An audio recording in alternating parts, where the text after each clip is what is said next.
আমরা আল্লাহ পাকের শুকর করছি যে মাবুদ আমাদেরকে আমাদের জীবনের প্রতিটি দিক ও বিভাগে, জীবনের প্রতিটি কদমে কদমে, জীবনের প্রতিটি পরতে পরতে তার গোলামি করার জন্যে মানসিকতা এবং মনোবৃত্তি দান করেছেন। তিনি মেহেরবানি করে আমাদেরকে এখনো পর্যন্ত আশা করা যায় তার হেদায়েতের উপরে রেখেছেন। সেজন্য মাবুদের দরবারে শুকরিয়া করছি। সকলে বলি আলহামদুলিল্লাহ। আরেকবার বলি আলহামদুলিল্লাহ। মাবুদ আমাদেরকে আমাদের জীবনের সময়ের বিভিন্ন অংশকে বিভিন্নভাবে গুরুত্ব দিয়ে থাকেন। তিনি রমজান মাস, শাবান মাস, জিলহজ মাস, জিলকদ মাস, এ সমস্ত মাসগুলোকে বিভিন্নভাবে আমাদের জন্য ফাজাইল পূর্ণ করেছেন, বরকতময় করেছেন। আমাদের জন্য আমাদের জীবনের যেই সকল সময়গুলো রয়েছে তার মধ্যে জিলহজ মাস একটি গুরুত্বপূর্ণ মাস। একটি গুরুত্বপূর্ণ মাস হচ্ছে জিলহজ মাস। মাবুদ আমাদেরকে জিলহজ মাস আরও একবার লাভ করার তৌফিক দিয়েছেন। সকলে বলি আলহামদুলিল্লাহ। আমরা গত জিলহজ মাস যারা দেখেছি, এখন যে জিলহজ মাস দেখছি, তাহলে আমরা 1 বছর অতিক্রম করেছি, ঠিক না? অনেকেরই ভাগ্যে ঝোটেনি যে আরও একটা জিলহজ মাস তারা দেখবে, কিন্তু আল্লাহ পাক আমাদেরকে হায়াত দিয়েছেন বলে আমরা দেখেছি। এই জন্য মাবুদের শুকরিয়া করছি। তার শুকরিয়া করে তো কোনো বিষয়ে শেষ করা যাবে না। আরেকবার বলি আলহামদুলিল্লাহ। রসুল পাক বলেছেন, আফজালুল আইয়ামিদ দুনিয়াল আশ। আফজালুল আইয়ামিদ দুনিয়াল আশ। আশুন শব্দের অর্থ হচ্ছে 10, ইয়ানি ইয়াউমুল আশুল হাজ। জিলহজ মাসের 10 দিন, প্রথম 10 দিন। পৃথিবীর সময়ের ভেতরে সবচাইতে শ্রেষ্ঠ সময় বলা হয়েছে জিলহজ মাসের প্রথম 10 দিনকে। সুবহানাল্লাহ বলবেন না? এ মাসকে অনেক গুরুত্বের, আল্লাহ পাক অনেক গুরুত্ব দিয়েছেন। আমাদের কাছে এটি অনেক গুরুত্বের দাবিদার। জিলহজ মাসের এই প্রথম 10 দিনকেই বলা হয়েছে যে পৃথিবীর শ্রেষ্ঠ সময় এই 10টা দিন। এই 10 দিনে আমরা কী কী করব? আজকে কতদিন যাচ্ছে জিলহজ মাসের? চাঁদের কত তারিখ আজকে? 3 তারিখ না 4 তারিখ? যে আজকে কত তারিখ কি জিলহজ মাসের? 3 তারিখ যাচ্ছে। তাহলে 3 দিন চলে গেল। 10 দিনের কয়দিন গেল? 3 দিন গেল। 1 নম্বর আমল হচ্ছে এই জিলহজ মাসে যখনই চাঁদ দেখবেন, যখনই চাঁদ দেখবেন, আর যে কোরবানি করার নিয়ত করেছে, যার কোরবানির পশু আছে, সে কি করবে না? সে তার নখ এবং চুল কাটবে না। নখ চুল কি করবে না? কাটবে না। লাকাতান্না মিন শাআরিহি শাইয়া। চুল এবং চুল জাতীয় কোনো কিছু সে আর কি করবে না? কাটছাট করবে না। ওয়া আসফারহি ওমিন আসফারহি শাইয়া। এবং নখ ও নখ জাতীয় যা আছে এগুলো আর কখনো কাটবে না। হাত্তা ইউদাহিয়া, যতক্ষণ না সে কোরবানি করে। কোরবানি করার পরেই আপনি এগুলো প্রয়োজনে কাটেন। কোরবানি করে এসে সঙ্গে সঙ্গে কাটেন, আরও পরে কাটেন, আর অসুবিধা নেই। গরু জবাই করার পর পর কাটতে পারবেন। তাহলে 1 নম্বর আমল হচ্ছে চাঁদ দেখবেন আর কি করবেন না? কাটবেন না। 1 নম্বর আমল। 2 নম্বর আমল হচ্ছে এই 10 দিনের ভেতরে আমি কয়েকটা আমলের কথা বলবো। 10, 20, 30টার উপরে আমল আছে এই মাসে। এত আমল আমাদের এখন প্রয়োজন নেই। কয়েকটা গুরুত্বপূর্ণ আমলের কথা বলছি। নখচুল যদি কেউ কেটে ফেলেন চাঁদ উঠার পরে এবং কোরবানি করবেন, এটা সুন্নত। আপনার কি হলো? তরক হয়ে এটা সুন্নাত। নবী পাক সাল্লাল্লাহু আলাইহি সাল্লাম কোরবানির চাঁদ দেখার পরে আর নখচুল কাটতেন না। আর যারা কোরবানি করবেন না তারাও কিন্তু নখচুল না কাটলে একটা সুন্নত আমল হয়ে যাবে। সুবহানাল্লাহ। কোরবানি করবেন না, কিন্তু আপনি এটাকে সুন্নত মনে করে যদি আমল করেন তাহলে সুন্নত আদায় হবে, সুন্নতের সওয়াবও লাভ করবেন। দ্বিতীয় হচ্ছে আপনি নফল রোজা রাখতে পারবেন। এই 10 দিনের ভেতরে রোজা রাখবেন। বিশেষ করে আরাফার দিন, অর্থাৎ আমাদের এই দেশে কোরবানের আগের দিন। জিলহজ মাসের কয় তারিখ? 9 তারিখ। এই 9 তারিখ আপনি কি করবেন? রোজা পালন করবেন। এখন যদি কেউ মনে করেন যে আমাদের দেশের যেদিন 9 তারিখ, সৌদি আরবের সেদিন কয় তারিখ? 10 তারিখ, তাহলে তো আরাফার সাথে হয় না, মনে ঠিক না কথাটা? এই ব্যাপারে মতানৈক্য করা যাবে না। অল ইসলামিক স্কলার্স একমত, যেই দেশে চাঁদের যেই তারিখ সেই তারিখ অনুযায়ী কাজ করতে হবে। সৌদি আরবের চাঁদ দেখলো আজকে, কালকে রোজার ঈদ হয়ে যাবে, এই জন্য আমরাও কি ওদের সাথে ঈদ করে ফেলবো? চাঁদের কথা বলা হয়েছে। চাঁদ যেই দেশে যেভাবে আসে, যেই দেশে যেভাবে উদিত হয়, সেইভাবে সেই দেশের চান্দ্রমাস শুরু হবে এবং গণনা করা হবে। এটা হচ্ছে একদম গ্রান্ড ফতোয়া, বিশ্ব জুড়ে ফতোয়া হচ্ছে এটা। কিন্তু আমাদের দেশে একটা ফেতনা চলছে, বিভিন্ন জেলায় কিন্তু এরকম করছে, সৌদি আরবের সাথে ঈদ করে ফেলে, সৌদি আরবের সাথে রোজা শুরু করে। এটা কিন্তু করা যাবে না। চাঁদ তো আমাদের জন্য, আমাদের দেশের চাঁদ, যেহেতু পৃথিবী ঘূর্ণায়মান, এটা অনেক বড় ভৌগোলিক ব্যাখ্যা আছে, সেদিকে যাওয়া যাবে না। তা আমাদেরকে মোদ্দা কথা এই ফতোয়া মানতে হবে, যখন আমাদের চাঁদ উঠবে সেই দিন থেকে হিসাব হবে, সেই দিন থেকে সৌদি আরবের যেদিন চাঁদ উঠবে সেদিন থেকে হিসাব হবে। আমাদের এইবারের জিলহজ মাসের চাঁদের যেই দিন 9 তারিখ হবে সেই দিন রোজা রাখবেন, সেই দিন রোজা রাখবেন। বলা হয়েছে যে ওই দিন যদি রোজা রাখা হয়, লাইলাতুল কদরের রাত্রি কয়টা? যে কোনো একটা, অনেকগুলোর মধ্যে যে কোনো একটা, যদি সেই রাতের ইবাদত আপনি করেন, পেছনের জীবনের গুনাহ মাফ হবে। গোটা 1 বছরের, কত বছরের? পুরো বছরের গুনাহ মাফ হয়ে যাবে, অথবা পুরো জিন্দেগির পেছনের গুনাহ মাফ হয়ে যাবে। আর জিলহজ মাসের 9 তারিখ যদি কেউ রোজা রাখেন, এটা দিন, ওটা ছিল রাত, এটা দিন। যদি এই দিনে কেউ রোজা রাখে তাহলে পেছনের গুনাহ তো মাফ হবে। আপনাকে অগ্রিম দিয়ে দেওয়া হবে 1 বছরের জন্য, 1 বছরের কাফারা হয়ে যাবে। সুবহানাল্লাহ, কথা বুঝে যাচ্ছে? এই জন্য আমাদেরকে এই জিলহজ মাসের 9 তারিখের রোজাটা অবশ্যই রাখার চেষ্টা করতে হবে। বলা হয়েছে যে জিলহজ মাসের যে হজের যে দিনটা, বিশেষ করে 9 তারিখটা, 9 তারিখ হচ্ছে 10,000 মাসের চাইতে উত্তম। সুবহানাল্লাহ বলেন। আল্লাহ রাসূল সাল্লাল্লাহু আলাইহি ওয়াসাল্লাম বলেছেন 10,000 মাসের চাইতে এটা কি উত্তম। এই জন্য এই রোজাটা পালন করতে হবে। 3 নম্বর আমল করবেন, বেশি বেশি তাসবিহ করবেন, জিকির করবেন, বেশি বেশি তাসবিহ জিকির করবেন। যখনই চলছেন, ফিরছেন, বসছেন, খাচ্ছেন, সুবহানাল্লাহ, আলহামদুলিল্লাহ, লা ইলাহা ইল্লাল্লাহ, আল্লাহু আকবার, লা হাওলা ওয়ালা কুওয়াতা ইল্লা বিল্লাহ, যে তাসবিহগুলো মুখস্থ আছে এগুলো পড়তে থাকেন। বাংলায় আল্লাহর সাথে কথা বলেন, এটাও জিকির। কথা বুঝে আসছে? একটা কাজ করার সময় যে আল্লাহ নারাজ হচ্ছেন না খুশি হচ্ছেন সেদিকে লক্ষ্য রেখে কথা বলুন, সেটাও জিকির। সেটাও কি? ব্যবসা বাণিজ্য করছেন, আল্লাহ খুশি হচ্ছেন না বেজার হচ্ছেন আমার ব্যবসা বাণিজ্যে, সেদিকে লক্ষ্য রাখবেন, সেটাও আল্লাহর জিকির। সেটাও আল্লাহর কি? জিকির। সেটাও তাসবিহ।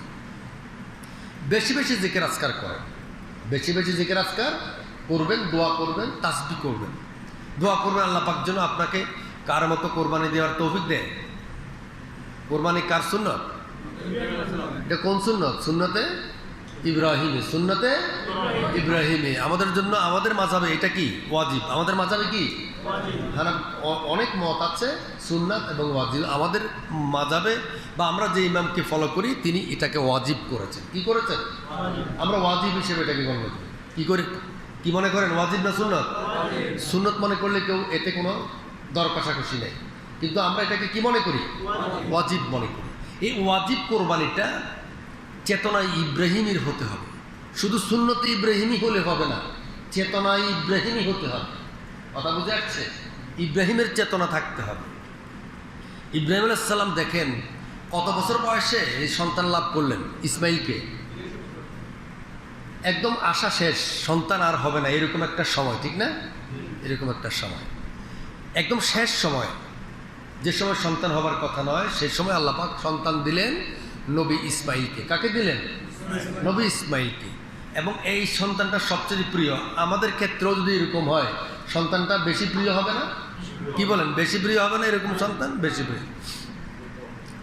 আর যখন একটু বড় হলো, হাঁটা চলা করে, বাপের সাথে হাট বাজারে যেতে পারে, তখন আল্লাহ বলল যে ইব্রাহিম এটাকে কোরবান করো। কি করো? কোরবান করে দাও। ইব্রাহিম আলাইহিস সালাম এই সন্তানকে কোরবান করতে নিয়ে গেলেন। কি করতে নিয়ে গেলেন? মাকে জানাননি, সাজিয়ে গুজিয়ে তারপর সন্তানকে নিয়ে গেলেন। ছেলেকে বললেন, ইন্নি আরাফিল মানাম ইন্নি আসবাহুকা ফানজুর মাযা তারা। সন্তান, আমি তোমাকে কোরবান করতে স্বপ্নে দেখেছি, অর্থাৎ আমি আদিষ্ট হয়েছি। আল্লাহ আমাকে স্বপ্নে আদেশ করেছেন প্রিয় সন্তানকে, প্রিয় পুত্রকে কোরবান করার জন্য। ফানজুর মাযা তারা। বাবা, তুমি ভেবে দেখো তোমার কি মতামত, তোমার কি মতামত। দেখেন, যেমন বাবা তেমন সন্তান, বাপ কা বেটা। সন্তান বলছে, ভেবে দেখার কি আছে, আল্লাহ যদি বলে থাকে আপনি আমাকে আল্লাহ রাস্তায় উৎসর্গ করুন, সুবহানাল্লাহ বলবেন না? আপনি আমাকে ধৈর্যশীলদের মধ্যে পাবেন, কোরবান করেন। ইব্রাহিম আলাইহিস সালাম সন্তানকে নিয়ে গেলেন মরুভূমিতে কোরবান করার জন্য। তারপর কি করতেছেন? ধারালো ছুরি দিয়ে ছুরিকে পাথরের উপর আরো ধারিয়ে নিয়েছেন, তারপর জবাই করা শুরু করলেন।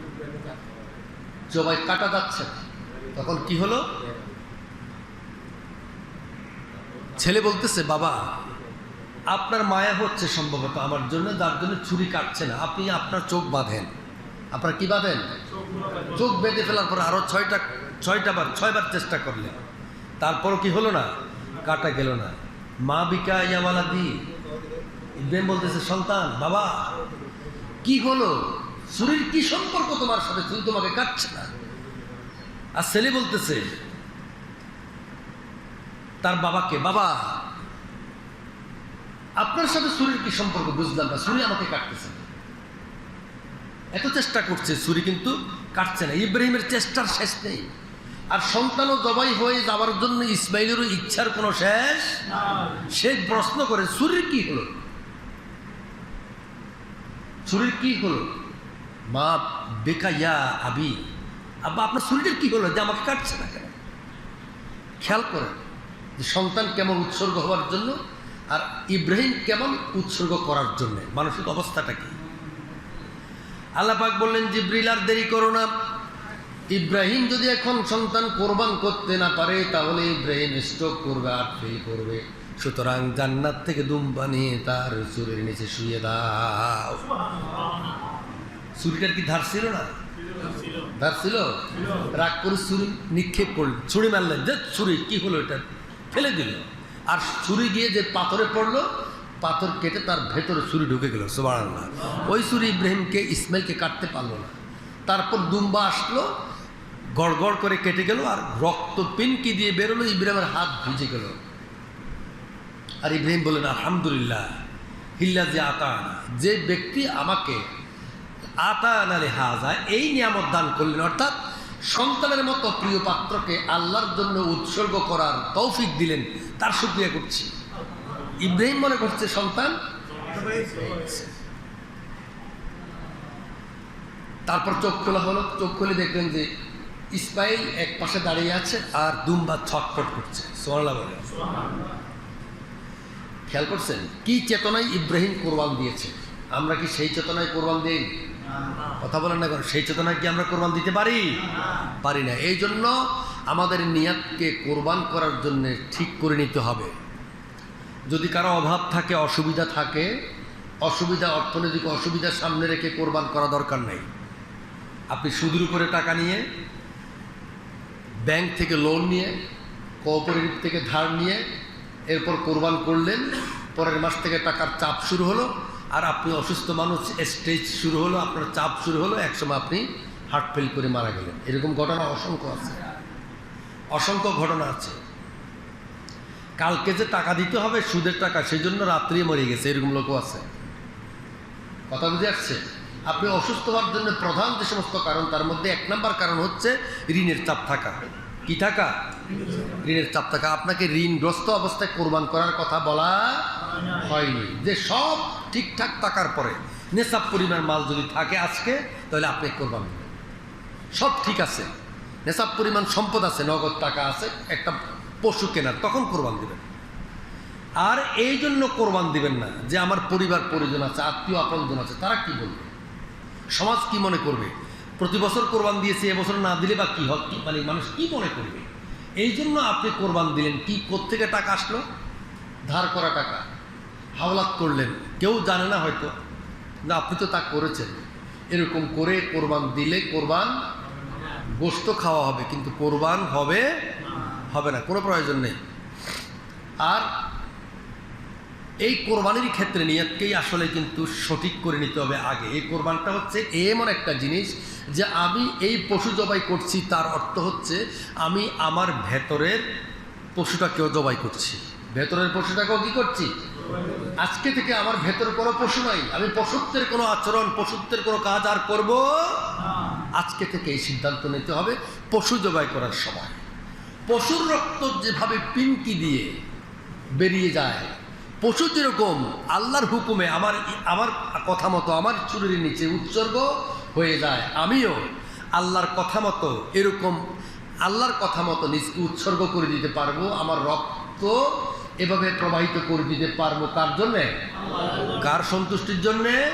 আল্লাহর সন্তুষ্টির জন্যে। এই মনোবৃত্তি, মনোভাব আমাদের মধ্যে থাকতে হবে, এই চিন্তা থাকতে হবে যে আল্লাহ খুশি হলেন কিনা, আল্লাহকে সন্তুষ্ট করা যাচ্ছে কিনা। আপনি উৎসর্গের পরাকাষ্ঠা প্রমাণ করবেন একটা পশু জবাই করে, আর এই চিন্তা থাকতে হবে আপনার যে আল্লাহ খুশি হচ্ছে কিনা, কোরবানি কবুল হচ্ছে কিনা, সঠিকভাবে কোরবান হচ্ছে কিনা। সঠিকভাবে কোরবানি হওয়ার জন্য আমাকে কি কি করা দরকার সেদিকে ভালো করে লক্ষ্য রাখতে হবে, কারণ আপনার টার্গেটটা কি? আল্লাহকে খুশি করা। আর যদি কোনো নিয়তে গলত হয়, আপনার আচরণে কাজকর্মে গলত হয়, আল্লাহর কাছে এটা পৌঁছবে লাইয়ানা আল্লাহ লুহুমুহা ওয়া দিমাউহা ওয়ালাকিন ইয়ানালুত তাকওয়া মিনহু। আল্লাহ বলছেন পশু যে কোরবানি করা হয়, এই জবাইকৃত পশুর এক টুকরো মাংস কিংবা এক ফোঁটা রক্ত আল্লাহর কাছে পৌঁছায় না। পৌঁছায়টা কি? শুধু তাকওয়াটা, নিয়তটা, ইচ্ছা, উদ্দেশ্যটা, এটা কি? এটা পৌঁছবে, আর কিছু পৌঁছাবে যে মনে রাখতে হবে। এই জন্য কোরবানি কার জন্যে? আল্লাহর জন্য। যদি কেউ আল্লাহর জন্য কোরবানি করে, আর তার প্রথম পরিচয় হবে সে 5 ওয়াক্ত সালাত আদায়কারী। সে কি হবে? জোরে কথা বলেন, 5 ওয়াক্ত সালাত। যদি 5 ওয়াক্ত সালাত আদায়কারী কোরবান আদায়কারী না হয়ে কোরবান দেয়, তার কোরবান কবুল হবে না। তার সাথে যারা কোরবান দেবে তার কোরবানিও কি হবে না? কবুল হবে না। দেখতে হবে যে আমার 5 ওয়াক্ত সালাত ঠিক আছে কি না। সালাত আগে না কোরবানি আগে? আল্লাহ পাক বলেছেন ইন্না আ'তাইনাকাল কাউসার ফাসাল্লি লিরাব্বিকা ওয়ানহার ইন্না শানিআকা হুয়াল আবতার। ফাসাল্লি লিরাব্বিকা ওয়ানহার। ফাসাল্লি আগে সালাত কায়েম করো কার জন্য? লিরাব্বিকা ওয়ানহার। এরপরে তোমার রবের জন্য কোরবানি করো। সুবহানাল্লাহ বলবেন না? রবের জন্য জবাই করবা, এটা এর পরে। কিসের পরে? সালাতের। মনে রাখতে হবে। আমরা অন্য সময় বলেছি যে সালাত নাই, সালাত কবুল হবে না যদি সুদ থাকে, ঘুষ থাকে, শিরক ও কুফর থাকে, সালাত কবুল হবে না। আর কোরবানি কবুল হবে না। কোরবানি নয় শুধু, ইমানের পরে সমস্ত আমল কবুল হওয়ার শর্ত সালাত। মনে রাখবেন, ইমান হচ্ছে নামাজ সহ সমস্ত আমল কবুল হওয়ার শর্ত। সমস্ত আমল কবুল হওয়ার শর্ত কি? ইমান। আর সালাত হচ্ছে এরপরে যত আমল, সমস্ত আমল কবুল হওয়ার শর্ত। সুবহানাল্লাহ। মনে রাখবেন, যত হজ করেন কাজ হবে না যদি সালাত না থাকে। এরকম হাজি হজ ব্যাপারী আমার জানা আছে, এই 20 দিনে, 28 দিনে, 30 দিনে একবারও হেরেমে ঢুকে নাই, হোটেলে বসে বসে বিড়ি খাইছে এবং লক্ষ লক্ষ টাকা রুজি করছে। এই লোকের না হবে হজ, না হবে কোরবানি। জোরে বলেন নাউযুবিল্লাহ। এরকম যদি হন যে সালাত ঠিক নাই, অনেক কাজ করতে দেন। ভান্ডারিরা কিন্তু আবার বলে নামাজ না পড়লে কি হয়েছে হুজুর? মিলাদ তো দেই। মিলাদ দেয় বলে। মিলাদ কিভাবে দেয়? নামাজ না পড়লে কি হয়েছে? বছর একবার খানা দেয়। নামাজ না পড়লে কি হয়েছে? ইমান মজবুত আছে। আরে ইমানে তো বাদ। যেখানে নামাজ নেই সেখানে কি নাই? আর যেখানে ইমান নেই সেখানে নামাজের কোনো দাম নাই। মনে রাখতে হবে। তাহলে ফাসাল্লি লিরাব্বিকা ওয়ানহার। ইন্না সালাতি ওয়া নুসুকি ওয়া মাহইয়ায়া ওয়া মামাতি লিল্লাহি রাব্বিল আলামিন। এখানে আল্লাহ পাক শিখিয়ে দিয়েছেন আমার নামাজ, আমার কোরবানি, আমার জীবনের সব কিছু উৎসর্গকৃত হবে কার জন্যে? রব্বুল আলামিন, আল্লাহর জন্যে। আমার জীবন, আমার মৃত্যু সব কিছু কার জন্যে? এখানেও সালাতটা আগে আছে। ইন্না সালাতি ওয়া নুসুকি। আগে সালাত, তারপরে নুসুক। নুসুক মানে কোরবানি। নুসুক মানে কি? কোরবানি। এজন্য আমাদেরকে সালাতকে ঠিক রেখে কোরবান দিতে হবে, যথার্থভাবে, যথাযথভাবে কোরবান দেওয়ার চেষ্টা করতে হবে। 9 তারিখ থেকে 13 তারিখ আসর পর্যন্ত, 9 তারিখ থেকে 13 তারিখ, 9 তারিখ কোন সময় থেকে? ফজর। 9 তারিখ কোন সময় থেকে? ফজর। যদিও 1 বছর আগের এই আমলটা অনেকের মনে আছে না? 9 তারিখ জিলহাজ মাসের 9 তারিখ ফজরের নামাজ থেকে শুরু করে 13 তারিখ আসরের নামাজ পর্যন্ত এখানে তাকবীর দিতে হবে। কি দিতে হবে? তাকবীর দিতে হবে। তাকবীর দিতে হবে বলে কীরকম তাকবীর দিতে হবে? রসুল পাক যেরকম তাকবীর দিয়েছেন সেরকম তাকবীর। তাহলে তাকবীরটা কীভাবে দিবেন?